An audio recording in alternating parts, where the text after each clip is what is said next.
कैसे आप सब। आज मैं ज़िदान की डेली केयर रूटीन आपसे शेयर करूँगी। ज़िदान मैंने अपने पास लटाया है। चले मैं बताती हूँ ज़िदान की केयर रूटीन में कौन कौन से प्रोडक्ट का यूज़ करती हूँ। ये है ज़िदान के डेली केयर रूटीन प्रोडक्ट, जिसमें उसका मिल्क शामिल है और दूसरी चीज़ें भी, एसेसरीज शामिल है, जो मैं आपको अब शो करवाऊँगी। ये कौन कौन सी चीज़ें मैं इस्तेमाल करती हूँ। मैंने चूज़ किया था नेक्स्ट ऑन के। मैंने बहुत सारा रिव्यू देखे थे नेक्स्ट ऑन के प्रोडक्ट के, तो मैंने सारे ही ज़िदान के लिए नेक्स्ट ऑन के प्रोडक्ट मंगवाए थे। और इसके बाद मैं आपको दिखाती हूँ एक वन बाय वन के।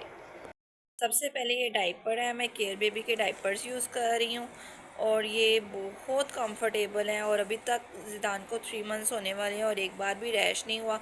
और पीछे ना सबसे अच्छी चीज़ ये है कि इसकी जो बेल्ट बनी हुई है ना, ये बहुत अच्छी बनी हुई है। इससे लीकेज का यानी कि नहीं रहता ज़रा भी कि लीकेज हो सकता है, पैम्पर लीक हो सकता है। अभी तक ज़िदान का एक बार भी मैंने पहले के कैन बेबी के यूज़ किए थे, लेकिन उसमें ये बहुत इशू था कि पैम्पर लीक हो जाता था। तो ये बहुत अच्छा। और मैं सबसे पहले आपको ये लाइन का भी बताना चाहूँगी, ये येलो लाइंस किस लिए यूज़ होती हैं, क्यों इस पैम्पर्स के ऊपर बनी होती है। ये येलो लाइन इसलिए बनी होती है कि अगर डाइपर फुल हो जाए तो ये पूरी लाइन जो है वो ब्लू हो जाती है। तो जब ये ब्लू हो जाती है तो 8 बच्चे का डाइपर आपने चेंज करवा देना है। सेकेंड मोस्ट इम्पोर्टेंट तो नहीं, लेकिन हाँ इम्पोर्टेंट है सर्दी के हवाले से, क्योंकि ज़िदान फैब में हुए थे तो वाइप्स की तो बहुत ज़रूरत तब पड़ी थी, क्योंकि पानी बहुत ठंडा होता था। तो वाइप्स वगैरह मैं यूज़ करती थी। तो मैं ज़िदान के लिए डिफरेंट टाइप्स की वैसे वाइप्स यूज़ करती हूँ, स्पेशली ये वाली नहीं करती। लेकिन लास्ट टाइम मुझे ये वाली अवेलेबल पास से मिल गई थी तो मैंने ये वाली यूज़ कर ली। लेकिन अब तो ज़िदान को मैं वाइप्स यूज़ नहीं करती। अब मौसम बेहतर हो रहा है तो मैं ज़िदान को वॉश ही करती हूँ और मुझे लगता है कि वॉश ही करना चाहिए बच्चों को, वो ज़्यादा अच्छा रहता है। हाइजीन के लिए बेहतर है। इसके बाद ज़िदान को मैं लैक्टोजिन 1 दे रही हूँ नेस्ले का, और यानी कि अच्छा दूध है नेस्ले। पहले मैंने एक और ट्राई किया था लेकिन वो ज़िदान को ज़रा भी सूट नहीं किया था और ज़िदान ने बिल्कुल भी नहीं पिया था। लेकिन मैं लैक्टोजिन कुछ डिफरेंट टाइप से बनाती हूँ, वो भी मैं इंशाल्लाह आपसे नेक्स्ट वीडियो में शेयर करूँगी कि मैं ज़िदान का जो लैक्टोजिन 1 है वो किस तरह बनाती हूँ। और ये बॉक्स मेरा 1 मंथ से ज़्यादा ही निकल जाता है माशाल्लाह से। मैं एक ही बार मंगवाती हूँ महीने के लिए, यानी कि 1 मंथ पूरा निकल जाता है आराम से। और पहले मैंने आपसे पैम्पर की बात की थी, तो पैम्पर की बात हो और ये जो रैश वगैरह इसकी बात ना हो तो कैसे हो सकता है। तो मैंने नेक्स्टॉन की डाइपर क्रीम मंगवाई थी और इसके साथ साथ मैं एक और चीज़ भी यूज़ करती हूँ, वो है वैसलीन। मैं डाइपर क्रीम कभी यूज़ कर लेती हूँ और कभी वैसलीन लगा देती हूँ, और इससे आज तक ज़िदान को रैश नहीं हुए और इंशाल्लाह आगे भी मैं कोशिश करूँगी ज़िदान को रैश कभी भी ना हो। मैं बहुत इस चीज़ का ख्याल रखती हूँ। मैंने ज़िदान के लिए रैश पाउडर भी मंगवा रखा है नेक्स्टॉन का ही। वैसे तो कभी अभी अल्हम्दुलिल्लाह उसको रैश हुए नहीं है, लेकिन मैं कभी कभी इस पाउडर को यूज़ कर लेती हूँ एहतियात के तौर पे। जब मुझे हल्की सी भी रेडनेस महसूस होती है तो मैं यूज़ कर लेती हूँ। तो इन तीनों चीज़ों ने मिलकर मेरे बेटे को तो माशाल्लाह बिल्कुल सही रखा है। अभी तक वही मुझे ऐसा मसला फ़ेस करना नहीं पड़ा। जिस तरह मदर्स कहती हैं कि बच्चे को रैश हो जाते हैं, एलर्जी हो गई है, ऐसे हो गया वैसे हो गया, कभी भी नहीं होने दिया मैंने तो मैं भी यही कहूँगी कि दूसरी मदर्स भी इन तीनों चीज़ों का इस्तेमाल करें और बच्चों को रैश से बचाएं। उसके बाद मोस्ट इम्पॉर्टेंट है ये कॉलिक ड्रॉप्स, जो बिल्कुल भी मुझे अंदाज़ा नहीं था कि ज़िदान को जिस तरह छोटे बच्चों को हो जाता है 3 मंथ्स के अंडर अंडर कोलिक का मसला हो जाता है, पेट में दर्द, ये वो सारा कुछ मुझे इतना फेस करना पड़ा था स्टार्ट में, और बिल्कुल भी मुझे पता नहीं चलता था कि ज़िदान को कोलिक का मसला हो गया है। तो फिर मुझे डॉक्टर के पास गई तो उन्होंने मुझे बताया कि आप ज़िदान को ना कॉलिक ड्रॉप्स दें। तो ये मैंने कॉलिक ड्रॉप्स स्टार्ट किए तो माशाल्लाह वो काफ़ी बेहतर हो गया था। और इसके अलावा मैं कॉलिक को दूर करने के लिए एक और चीज़ का इस्तेमाल करी थी, लेकिन अल्हम्दुलिल्लाह अब तो ज़िदान को कॉलिक का प्रॉब्लम नहीं है। स्टार्ट में छोटे बच्चे होते हैं, 3 मंथ्स तक बच्चों को होता है, तो लाजमी कॉलिक ड्रॉप्स का इस्तेमाल करें। और 2 ड्रॉप्स आप दे सकते हैं, यानी कि 7 to 8 आवर्स के बाद, तो बच्चा ठीक रहता है।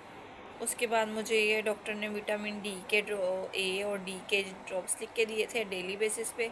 कहते हैं कि ये बच्चों को, कोई कहता है 6 मंथ तक देनी चाहिए, लेकिन मैंने डॉक्टर से बात की थी तो उन्होंने मुझे कहा था कि ये विटामिन ए और डी है, तो ये आप बच्चों को ना मल्टीविटामिन्स की ज़रूरत होती है, तो ये आप बच्चे को कम से कम 2 ईयर्स तक लाजमी दें। तो ये मैं ज़िदान को दे रही हूँ साथ साथ। छोटे बच्चों के साथ तो इतने मसले होते हैं और हमें बिल्कुल भी, जो फ़र्स्ट मदर होती हैं फ़र्स्ट बेबी के साथ, उनको बिल्कुल भी आइडिया नहीं होता कि बच्चे के लिए क्या करना चाहिए क्या नहीं। तो ये नोज़ को क्लीन करने के लिए मंगवाया था नोज़ल, ड्रॉप्स मंगवाए थे। ड्रॉप्स के साथ ये जो है पम्प था जिससे बच्चे का नोज़ वगैरह ये ड्रॉप्स डालते हैं। 2 ड्रॉप्स, एक नाक में 2 और एक में 2 डाल के नोज़ल में डाल के अब ये साफ़ हो जाता है नाक बच्चे का। ड्रॉप्स तो बहुत ज़रूरी है, हर माँ के पास होने चाहिए क्योंकि बच्चों को पता नहीं चलता है मौसम का। और आजकल मौसम इतना चेंज हो रहा है, पल में माशा पल में तोला वाली बात है। एकदम बारिश होने लग जाती है, एकदम धूप निकल आती है, एकदम हवा चलने लग जाती है। तो बच्चों की सेहत का ख्याल रखें। बच्चों का पता नहीं चलता कब टेम्परेचर अप और डाउन हो जाता है, तो ये घर में लाजमी होने चाहिए। मैं तो अभी हाफ़ ड्रॉप, कभी हो जाए ज़िदान का फीवर मुझे फ़ील हो तो मैं हाफ़ ड्रॉप डॉक्टर के मुताबिक देती हूँ। और ये डॉक्टर ने मुझे तब लिख के दिए थे, पहले तो नहीं मैंने लिए थे। जब मैं फ़र्स्ट यानी कि डोज लगवाने गई थी ना ज़िदान को, पैदाइशी टीका, तो तब मुझे डॉक्टर ने लिख के दिए थे। तब ज़िदान को ना बुखार हो गया था, फ़ीवर हो गया था काफ़ी ज़्यादा, तो फिर तब मैंने लिए थे और तब से मैं यूज़ कर रही हूँ। ये नहीं कि आपने हल्का सा फ़ील हुआ है और जी पैनाडोल दे दिया, नहीं ऐसा नहीं देना। लेकिन कभी आपको ज़्यादा फ़ील वगैरह हो तो तब आप लाजमी दें। इसके बाद मैं ज़िदान की बाथ रूटीन में आ जाती हूँ। ज़िदान को जब मैं नहलाती हूँ तो मैं ज़िदान के लिए बॉडी हेयर और बॉडी वॉश यूज़ करती हूँ। ये जो है body hair and body wash, ये मैं सिर्फ बॉडी पे ही यूज़ करती हूँ, हेयर्स पे यूज़ नहीं करती।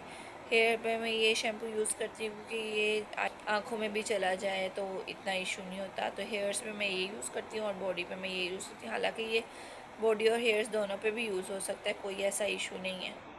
मैं ज़िदान को लाजमी बेबी ऑयल की, नेक्स्टॉन बेबी ऑयल की मालिश करती हूँ। एलोवेरा वाला है ये बेबी ऑयल, इसकी मैं मालिश लाजमी करती हूँ। इसकी मालिश में किस तरह करती हूँ ये भी मैं इंशाल्लाह नेक्स्ट वीडियो में आपसे शेयर लाजमी करूँगी।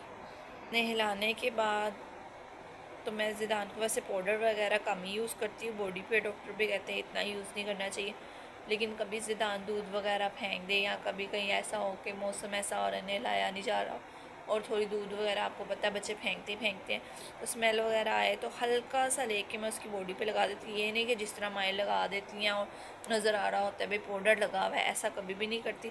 हल्का सा लेके उसको हाथ में रब करके हल्का सा उसकी बॉडी पे लगा दे ताकि बच्चे के जिस्म से स्मेल ना आए।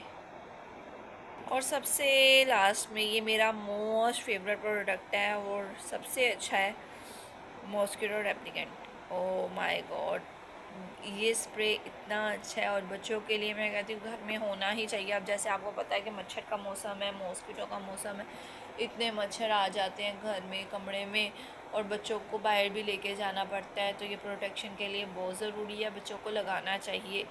हल्का सा मैं स्प्रे करती हूँ और मैं प्रॉपर इस तरह स्प्रे नहीं करती कि बॉडी में प्रॉपर लगा दिया। इसको भी मैं लगाने का तरीका आपको बताऊँगी।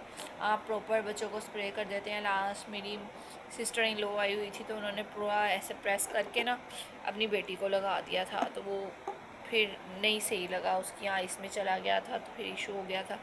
फिर उसने फटाफट उसका फेस वगैरह वॉश करवाया है। तो इसलिए मैं आपको बताऊंगी इसको यूज़ भी कैसे करना है। मैं तो इसी तरह यूज़ करती हूँ, ठीक है। तो यहीं से मेरी वीडियो का होता है एंड। इंशाल्लाह अगली वीडियो के साथ मैं आपसे जल्द मुलाकात करूँगी। अल्लाह हाफ़िज़, दुआ में याद रखिएगा। अल्लाह हाफ़िज़। ज़िदान का चैनल सब्सक्राइब करना ना भूलिएगा, ओके है ना ज़िदान? कहीं इन्हें subscribe my channel, like share and comment.